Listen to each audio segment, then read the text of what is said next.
Hi there, I'm Joey. I'm the lead trainer and owner of Creature Comforts Dog Training. If you're here watching this video right now, it's because I asked you to, so first and foremost, thank you for being here. I'm excited to tell you what we have to offer. Anytime I'm entering into a relationship with anybody, I like to make sure that we are both on the same page. So the purpose of this video is just to make sure that you know what to expect from us and we know what to expect from you guys as well. So what is our role? To distill it down into the finest points that we can, it is essentially to identify the needs of your dog and help you meet them, and to identify your needs and help your dog meet those. I believe our role as your dog trainer to be that we must first identify what your dog's needs are. It's tough to understand our dogs because they are not human. Heck, we even have trouble understanding other humans, so it's no surprise that we, as a species, sometimes really struggle to understand our dogs. So our first goal is always going to be, can we identify the dog's needs? The next thing we need to do is we need to uncover what your needs are. And oftentimes this sounds simpler than it is.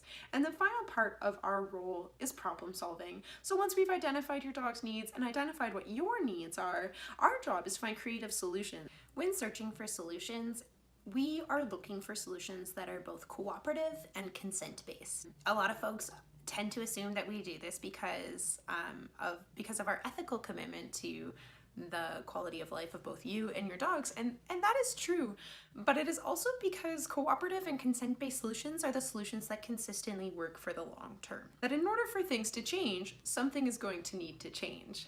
And by that, what we mean is that in order for us to resolve the conflict that you're having with your dog, you are going to need to change your behavior in some way. It's important to us that the solutions we bring to you are ones that work for you and ones that work for your lifestyle, but nonetheless, if you want things to change, something will need to change. Our dogs come with some pre-installed interests because they are dogs.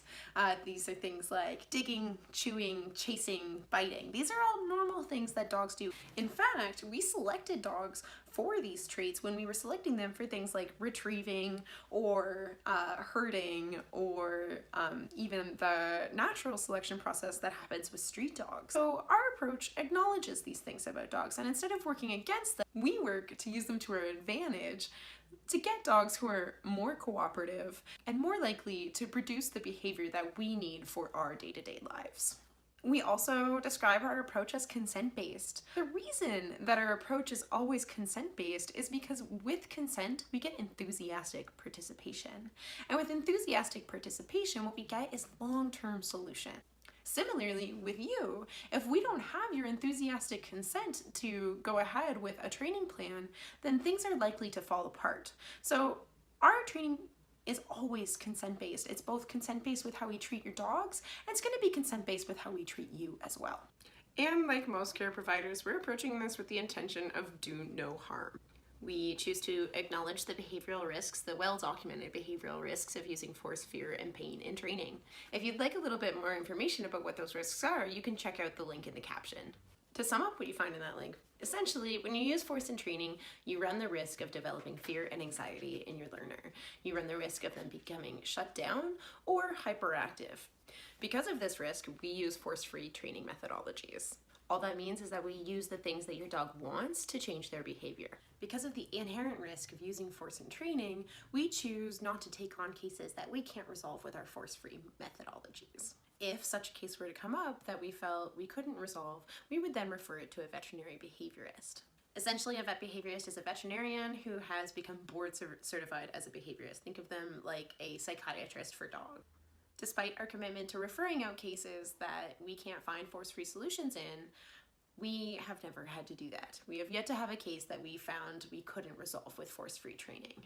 That said, there are two kinds of cases that we don't take on: separation anxiety and aggression that involves a kid or a baby. If you were here hoping for help with either of those two types of cases, if you check out the caption, you'll be able to find a link for a trainer who specializes in either of those things.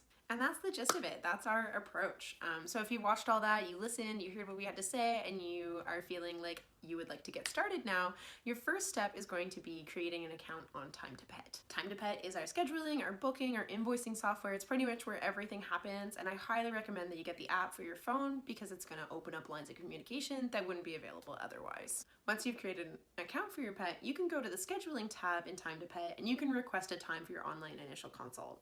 I'll typically get back to you within 24 hours letting you know exactly what time we're going to book for, and we can sort out the details then. The initial consult is always done online. The reason for that being is that it's mostly about us getting to know each other and really sorting out what the core of the issue you're having with your dog is. We used to do this consult in person, but we found that having a dog there was mostly distracting and didn't really give us any extra useful information most of the time. At the initial consult, the other big thing that we're going to do is we're going to come up with a short-term management plan. So we're going to find a way to make sure that for right now, things work, because we know that behavior change does take time. Because behavior change takes time, the final thing that we're going to do at this initial consult is come up with a plan for how we're going to resolve the problem. After the initial consult, you're going to be assigned a trainer. The beauty of having a team means that we're going to assign you a trainer who is an expert in whatever problem you're experiencing with your dog.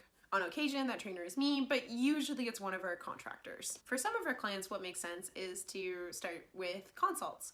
We can either do these online or in person. We usually find that online consults are sufficient, but if they're not, we do offer in-person consults. These consults are charged on an hourly rate and are prorated depending on how long the consult is. You're going to be able to book them for whenever makes sense for you using the scheduling tab, just like you scheduled your online initial consults. Most of our clients find at some point or another that they benefit from our walk and train program. Walk and train is where a trainer comes to your house during the day, takes your dog out, starts working on some skills, and brings them back. You're going to get little reports after your walk, and once your dog is sufficiently proficient at a skill, we're going to have you join us on a walk and show you exactly what we've accomplished so that you guys can start using it on your walks as well. For walk and train, we service south of St. Clair and between Jane and Spadina. If you're slightly outside of this area, message us and get in touch because there's a chance that we'll be able to accommodate. With walk and train, we just ask that you commit to 2 walks per week. We find that this is sort of the ideal frequency for walks to make optimal progress. We can, however, accommodate up to 5 walks a week depending on what your needs are. And that's that. Some of our clients do end up doing a combination of consults and walk and train. Some of our clients find that just the online initial consult is enough to get them started.